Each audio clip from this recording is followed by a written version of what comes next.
things stopped happening elsewhere in the world, but the Bible's not concerned with the whole world. The Bible's concerned with God's people, Judea, leading up to Christ. It gives us that history. So the focus narrows in on verses 5 through 35 to Egypt and Syria and the back and forth that they had with Judah and Judea, Israel, God's people, caught in between.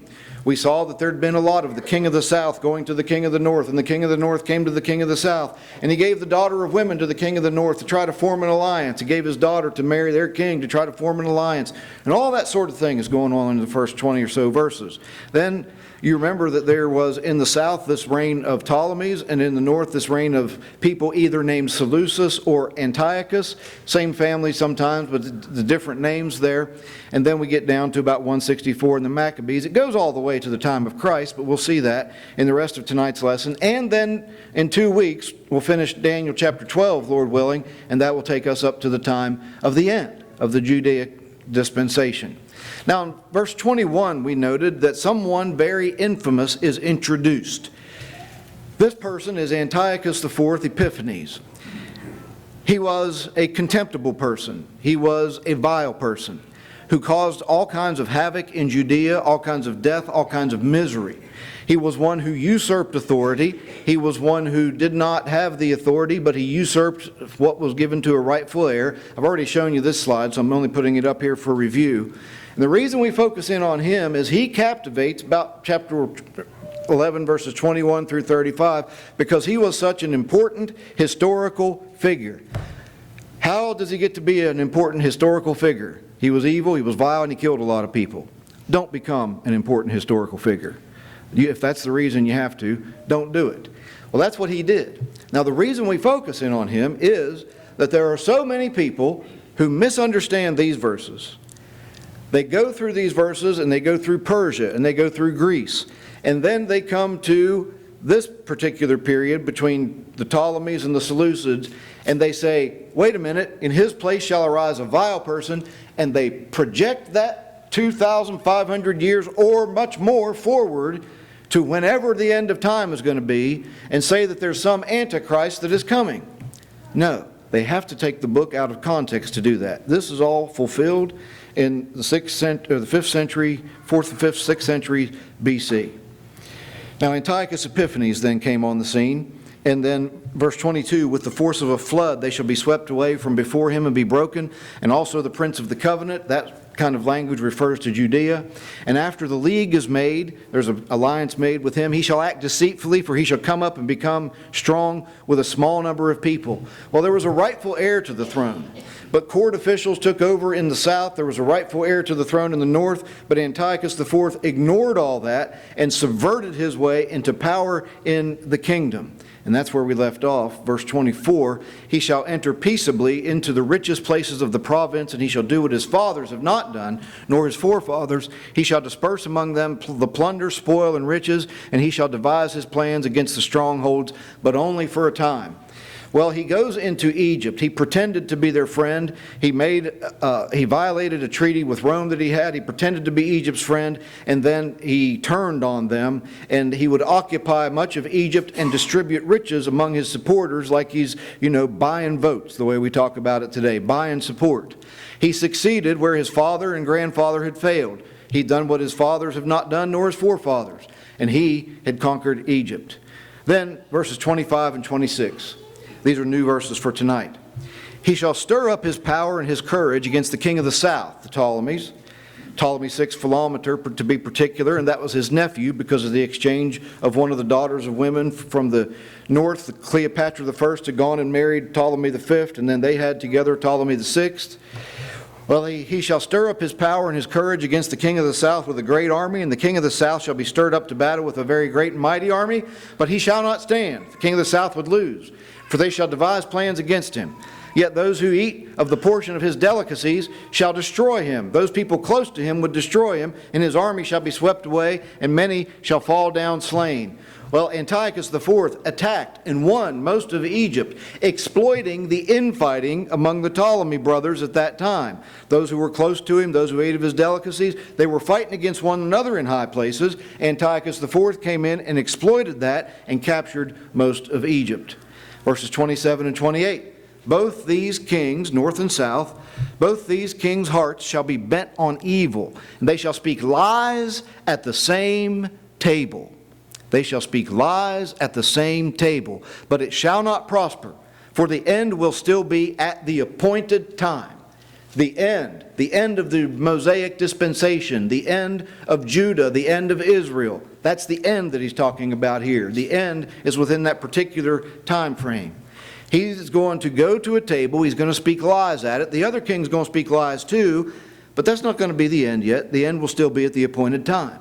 While returning to his land with great riches, his heart shall be moved against the holy covenant, that's the people of God, so he shall return and do damage and return to his own land. Remember Antiochus IV? We've talked about him already in Daniel chapter 8, all that he did to Israel and how they recaptured the temple and started the Feast of Hanukkah as the Jews know it today. Well, that's not yet in this chapter. That was discussed in chapter 8. It was like prophesied there. Now we're getting to it in chapter 11, but we're not quite there yet. Here's what happened. Antiochus IV from the north and Ptolemy the sixth Philometor, his nephew from the south, came to negotiate a treaty. They sat at the same table. Neither one of them had any intent of keeping the vows that they made in that treaty. They were both just intending to buy time to remuster their forces and attack one another. They spoke lies at the same table. Ptolemy VI kind of learned that when Antiochus IV left, but he left a great big force in Pelusium, which was kind of a doorway to Egypt. Now, he then would return to the land of Jerusalem, the Holy Covenant, and be moved against them. Within this time frame, there are some things happening in the land of Judea, influenced by Antiochus IV, before he actually comes in and takes them. There's a high priest by the name of Onias, and he, as far as I know, was a legitimate high priest from the lineage of Aaron, tribe of Levi. But when Antiochus IV starts taking over, remember, he doesn't want Judaism to last. He wants everybody to be Hellenized or follow Greek worldly culture. He wants everybody to be a partier in a Greek sense and have no morals, no values. Well, Jason is the brother of Onias, and Jason says, I'd kind of like to be like that too, the Greeks, the Hellenists, I'd like to be like that. And so Jason says to Antiochus IV, here's a sum of money. Can I be the high priest? I'll buy the high priesthood. And Antiochus allowed him and deposed Onias by force. Well then, Jason ruled for about 3 years as high priest, and then Menelaus, somebody else, came in and outbid Jason, said to Antiochus, here's a sum of money, may I be high priest? Antiochus said yes. Well, finally, Onias spoke up against that, said that's wrong, and so Menelaus had him murdered. And then the people of Judea got angry. At one point, they felt like Antiochus was not coming back, and so they started a rebellion against Menelaus, but Antiochus came and squashed that rebellion. Here's what happened in the squashing of that rebellion, according to the apocryphal book between the Testaments, 2 Maccabees, chapter 5, verses 11 through 14. Antiochus departed out of Egypt with a furious mind. He took the city of Jerusalem by force of arms. He commanded the soldiers to kill and not to spare any that came in their way, and to go up into the houses to slay. Thus there was a slaughter of young and old, a destruction of women and children, and killing of virgins and infants. And they were slain in the space of 3 whole days, 80,000. In 3 days, 80,000 people were killed. 40,000 were made prisoners, and 40,000 sold into slavery. All that happened in 3 days to crush this rebellion. He entered the Holy Land, the land of the covenant. At the appointed time, he shall return and go toward the south, but it shall not be like the former or the latter. So Antiochus, when he goes down to Egypt, he's got to go through Judea. When he gets done with Egypt, he's got to go back up through. And that time he went through and he did a bunch of destruction. He goes back home, Then he comes back down to Egypt again, and this time the Ptolemy brothers aren't fighting, and they unite against him and repel him and form a joint government in Alexandria. They start to repel him, at least they're holding out on Antiochus while he's in Egypt, till Rome comes in. For ships from Cyprus shall come against him. Those are from the west, Rome. Therefore he shall be grieved and return in rage against the holy covenant and do damage. Well, here's what happened. Story's been told, and you've heard it before, I think. It's just one of those great moments of history, one of those decisive moments of history. Antiochus IV is in the city of Alexandria, Egypt, which is up on the northern coast of Egypt on the Mediterranean Sea. Great library was there. Septuagint was published from there. He's there, but a Roman named Gaius Populus Lanius, the Roman cohort from the time, confronted Antiochus IV and said, I want you to withdraw all your troops from Egypt. Well, Antiochus IV said, well, let me go talk with my advisors about withdrawing my troops from Egypt. I'll go talk with them, see what we have to say. And that's when Gaius Populus took a stick, drew a circle in the dirt around where Antiochus IV stood, and said, I need an answer from the time before you step out of that circle. So Antiochus IV withdrew. He saw that he was beaten, he surrendered, and withdrew from Egypt. And then what's he going to do? He's angry. What do warriors do when they're angry? I know somebody that was in the Gulf War in 90-91. And if you remember, at that time, I'm not going to try not to take sides in this, but at that time, the United Nations declaration was to get Iraq out of Kuwait. And so once Iraq was out of Kuwait, the forces repelling these Iraqi forces stopped, drove them back home, and did not continue to dethrone Saddam Hussein and did not continue to wipe out the military force. Well, you can argue all day long about whether or not that was the right thing to do, but here's what this soldier told me. Those Iraqi forces were angry, and they took it out on the people, the women, the children, just like Antiochus IV people did. Now, he didn't say Antiochus IV, but that's where I'm making the comparison. When soldiers are beaten, and they're just mercenary soldiers that have no morals, they'll just start killing people just to get their anger out. Still happens today. Happened back then. This time it was through the Holy Land. He went and he told the people, you can't have your circumcised babies. If you do, we'll kill them, then we'll kill you after we hang around your neck. You're going to offer sacrifices to Zeus and all the other gods. We're going to put altars outside your homes. You're going to offer pigs on them, and if you don't, you'll die. He put a pig on the altar in the temple. Some people say even introduced cult prostitutes in the temple of God, like they had in the Greek temples. He became very angry. Here's how the Bible predicted it. He would return in rage against the holy covenant and do damage, so he shall return and show regard for those who forsake the holy covenant, and forces shall be mustered by him, and they shall defile the sanctuary fortress. Then they shall take away the daily sacrifices and place there the abomination of desolation. Now everybody's afraid of the abomination of desolation now. Everybody's afraid of the abomination of desolation when, quote unquote, the Antichrist comes. But two things. There's no one Antichrist coming. 1 John chapter 2 reminds us that there were many Antichrists, and they were already there in the first century. And number two, you have to rip this from its historical context and put it out here somewhere by itself to make it mean that. That's not the abomination of desolation. The abomination of desolation would take place in the temple when he's sacrificing the pig on the altar, when he's doing things like that. And then a type of it would come around the next time Jerusalem is destroyed in 70 AD, when Jesus told the Christians to watch out when the abomination of desolation drew near. That was the armies surrounding Jerusalem in AD 70, Luke 21 verse 20. As Daniel the prophet wrote, he says in Matthew 24.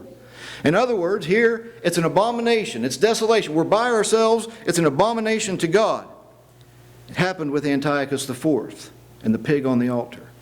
And then Jesus picks up on the phraseology and uses it to say, yes, this also is that. because now it's going to happen in AD 70 when the armies of Titus. Jesus said all these things would happen in that generation, Matthew 24, verse 35. This generation will not pass away till all these things take place. And he was speaking of the abomination of desolation then that would come up when Jerusalem was destroyed and the armies surrounded Jerusalem. And you have to do a whole lot of violence to the text to miss that. Amazingly, yesterday, I was talking on the phone with a member of the Lord's Church in one of the southern states. And he asked me about Luke 21, verse 20. And I said, well, it's Jesus talking about the armies that are coming to Jerusalem when Titus marched in and took Jerusalem in AD. He said, no, that's happening now. That's the Gaza Strip. That's Hamas. I said, no, sir, it isn't. And we had a few more rounds, and we both had to get off the phone before we started shouting at each other. Because you can only argue so long before you get into a fight with somebody like that. He's twisting the Scriptures to his own destruction. This is Antiochus IV here in the 100s BC. It would be used of Roman forces in AD 70, but it is certainly no Antichrist, which doesn't even exist, coming on in the future. Verse 32 and 33. Those who do wickedly against the covenant, he shall corrupt with flattery. But the people who know their God shall be strong and carry out great exploits. Well, what he would do is he'd get the unfaithful Jews, the Hellenistic Jews, and he would corrupt those people with flattery. Yeah, you can do better than this. You can do better than this.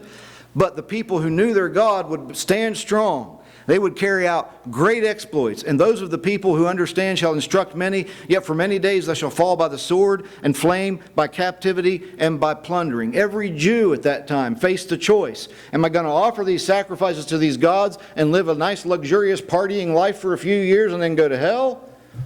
Or am I going to stand strong for my God right now? Verse 34. Now when they fall, they shall be aided with a little help. There's the understatement of 5 or 6 millennia, I think. They shall be aided with a little help. But many shall join them by intrigue. And some of those of understanding shall fall, to refine them, purify them, and make them white, until the time of the end, because it is still for the appointed time. In other words, this isn't the end. When all this stuff takes place, this isn't the end. It'll help purify people, but it's not the end. And they'll get a little help. From who? In one of the small towns outside of Jerusalem, they set up an altar, and they demanded that Mattathias offer a pig to that pagan god. He refused to do it. He would not do it. And so they held him back, and they told another man to step up and offer that pig to that pagan god. And that man was getting ready to do it when Mattathias broke free, and for better or for worse, whatever you think of it, killed that man and killed the Roman soldiers the soldiers who were there, and then fled with the people of that town out into the wilderness to start forming a resistance. That became known as the Maccabean Revolt. Mattathias had 5 sons, Judas, Jonathan, Simon, John, and Eleazar. They became known as the Maccabees because Judas was so strong. His son was so strong that reigned after him that he was known as the Hammer. They were the Hasmonean family, and they became some rulers in Israel that helped get things restored. In 166 BC, Mattathias died, and his eldest son Judas became the leader. In 164 BC, they rededicated the temple, and supposedly they had oil that was only to last 1 night, but it lasted 8 nights, and that's how you get the 8 nights of the Feast of Hanukkah. In 161 BC, Judas got the first treaty between the Jews and the Roman government. Propel forward a little bit now, and then we'll come back. Simon got the first treaty of independence for the Israelites around 142 BC, and the Romans reaffirmed their alliance with Judea in 139 BC, but all this was still not yet the end of the Jewish nation. Back up a little bit. There's a century between verses 35 and 36. That's happened before in this chapter. There's a long gap of time in verse 4 between the Persians and the Greeks after they divide up between Alexander the Great. Well, here's what happened. Demetrius was Antiochus IV's nephew, escaped from Rome. Remember, he'd been sent there as a hostage when Antiochus got out from being a hostage. Well, he escaped from Rome and overthrew Antiochus V, the 4th son and Demetrius' cousin. And he tried to retake Judea in 151 BC, but he was withstood by a man named Alexander Bales, who claimed that he had descended from Antiochus IV. Well, then Demetrius' son, after time goes by and people die, Demetrius II Nicator got the Jewish people back from Alexander Bales, but only a portion of the empire. All kinds of things are happening now, and I'm just running through this to give you an idea of what happened in this century between verses 35 and 36. The Seleucids finally recognized the independence of the Jews. The Parthians came from the east, the Iranian area, and defeated the Seleucids. Civil wars start to make the Syrian Empire. The Seleucids decline. The Armenian king to the northwest, Tigranes II the Great, checked the Parthian Empire expansion. They couldn't come any farther than that because of him. The Syria people appealed to this Armenian king for stability, and he defeated the majority of the Seleucid Empire. The Romans then come from Pontus with the Mithridates Wars, 3 of them, and Armenia. And finally in 66, the Romans placed Pompey in charge of war, and he won, and the Seleucid infighting is finally stopped by Pompey in the 60s BC. In Judea at that time, John Hyrcanus II and Aristobulus II were brothers. One supported the Pharisees, one supported the Sadducees, and they were the last of the Hasmonean lines, because Pompey, the Roman, came in and allowed John to hold the title of prince, but not king, and he put an end to the Hasmonean reign of things. Now, verse 36. Then the king shall do according to his own will. He shall exalt and magnify himself above every god, shall speak blasphemies against the God of gods, and shall prosper till the wrath has been accomplished, for what has been determined shall be done. He shall regard neither the God of his fathers, nor the desire of women, nor regard any god, for he shall exalt himself above them all. There's controversy on these last 9 or 10 verses of this chapter. Some people think it's still referring to Antiochus IV. Brethren I respect highly think it's still referring to Antiochus IV. Other brethren I respect highly think it's referring to Octavian Augustus, Julius Caesar's son, who started reigning in Rome. I'm more of the opinion right now of the latter because of these reasons. It says that he will do according to his will. Well, Antiochus didn't get everything done that he wanted to. It says that he will exalt himself and magnify himself above every god. Well, Antiochus didn't do that either. He still worshiped the Greek pantheon. But Octavian Augustus came along, and when his father died, deified his father, so that then he is now the son of a god, exalted himself above other gods. Now then, in this intertestamental time there, about 60s, you're getting up into the 40s and the 30s, there's this ruler from Idumea, Edom, which was south of Judea, from the people of Esau, Jacob and Esau. There's this ruler named Antipater that comes, and somehow he gets in power in Judea, and then he appoints somebody named Herod to be in charge of things from about 37 BC. You know that name. He was the one that killed the babies in trying to get Jesus when Jesus finally came along. But in their place, he shall honor a god of fortresses. That is, this Octavian Augustus would honor a god of fortresses, or a god of war. And a god which his fathers did not know, he shall honor with gold and silver, with precious stones and pleasant things. Thus he shall act against the strongest fortresses with a foreign god, which he shall acknowledge and advance its glory, and he shall cause them to rule over many and divide the land for gain. Well, God of fortresses is a personification of war, and that's what the Romans were about. They wanted the Pax Romana, which was conquering everybody so there's nobody left to fight, and then you have peace. Pax, the peace of Rome. Well, you know what's happening at this time. Your secular history classes tell you about Augustus fighting with Mark Antony and Cleopatra. And Cleopatra VII is that descendant from the Ptolemies in the south. After Cleopatra I went down from the north, Cleopatra VII comes along. And now in verse 40, after that general summary, we switch back to specific events. At the time of the end, oh, we're getting close now, the king of the south shall attack him. And the king of the north shall come against him like a whirlwind, with chariots, horsemen, and many ships, and he shall enter the countries, overwhelm them, and pass through. Well, Ptolemy I Soter and Cleopatra VII from the south launched an assault against Rome. Now, who was this him? There's some debate over whether that was Augustus or that's Antony and Cleopatra. In any case, Rome wins this battle. Rome overcomes, overwhelms, and passes through, and then he shall also enter the glorious land, and that's the Jews, and many countries shall be overthrown. Rome's going to overthrow just about everybody, but these shall escape from his hand, Edom, Moab, and the prominent people of Ammon. He shall stretch out his hand against the countries, and the land of Egypt shall not escape. Well, John Hyrcanus II was the high priest, but demoted to prince. Antipater from Edom came in.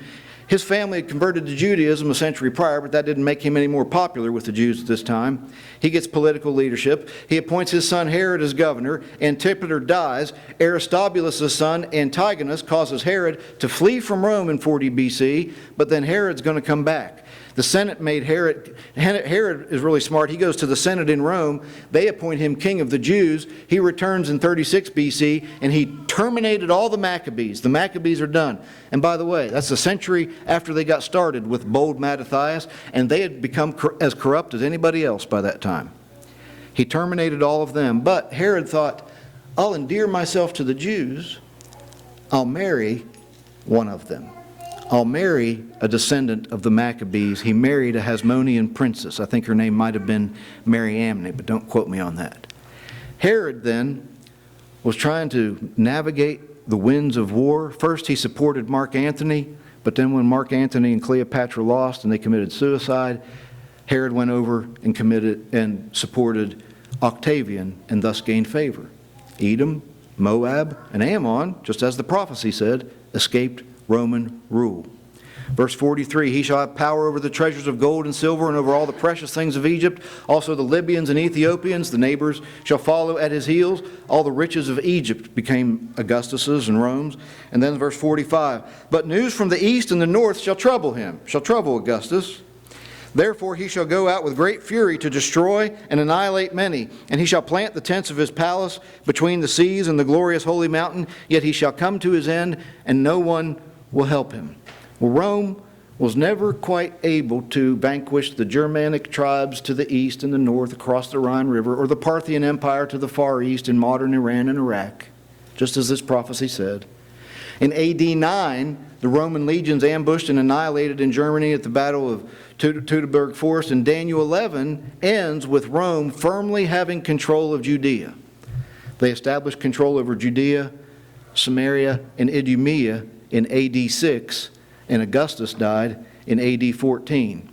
When they established control over Judea, Samaria, and Idumea in AD 6, that's when Quirinius was governing Syria, and you see that reference in the Gospel of Luke, if I remember correctly. Well, the point to be made from it is all this. The time of the end, the appointed time. God knew what was coming. God knew when it would come. God rules over the nations. Number two, to make that try to refer to some end-time tribulation of 7 years, 3.5 there and 3.5 there, and then a 1,000-year reign of Christ is to divorce everything from its context completely and to read the Scriptures with more imagination than a Hollywood story writer. It's false. It doesn't work. There won't be a tribulation. There won't be signs of the end of time. It'll come like a thief in the night. And Christ will come, and then everything will be done in a moment, in the twinkling of an eye, at the last trumpet. And that's our second chance. There is no second chance. Now is our second chance to be right with God, to be right with Christ. And if we know anything from these verses, even though it doesn't apply and it might seem confusing to you, I hope we come away from this with this sense of awe that our God is the God of all history and all this universe. People tear him down, people build themselves up, people think he's nothing, and people tell us that we're crazy for meeting in a corner on a street and worshiping God. No, we're worshiping the God who owns history, who started history, and who will end history. That's the God we serve. And there ought to be some comfort in that through some sort of troublesome times. We might be close to the end. I don't know. But there aren't any signs of it. None of these things that are happening are signs. We might be close to the end. The only thing to do is to pretend that the end is near. And it might be, pretend's not a good word. Assume the end is near. Prepare for the Lord's coming. What does it mean to be a Christian? Be ready for the Lord to come. Be His. Behave like His here so you can behave like His there in eternity, for all eternity, rather than behaving like the devil, being punished in hell for all eternity.